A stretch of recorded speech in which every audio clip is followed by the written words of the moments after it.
We'd like the crossbar switching algorithm to achieve what's called a maximal matching.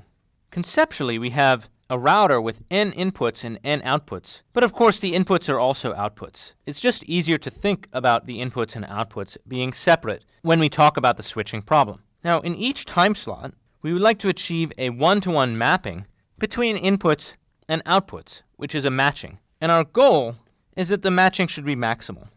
So in a particular time slot, we might have a certain set of traffic demands, or traffic at certain input ports that is destined for certain output ports. And our goal is, given these demands, to produce a matching that is maximal and fair.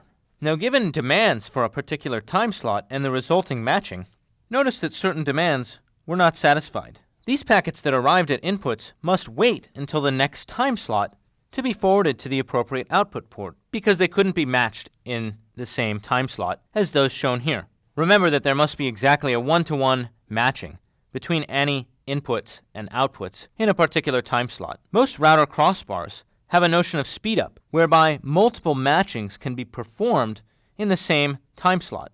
So for example, if the line cards are running at, say, 10 gigabits per second, then running the interconnect twice as fast would allow matchings to occur twice as fast as packets would arrive on the inputs or be forwarded from the outputs.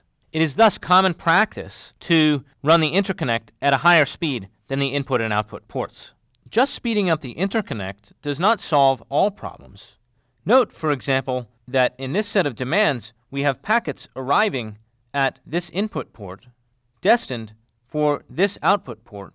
But if there's only a single queue at this input, the packets that are destined for the output port, circled in orange, might actually be blocked behind a set of packets that are destined for other output ports. So even if we could induce a speed up at the interconnect, certain packets may be blocked in the queue by packets ahead of them, destined for other output ports.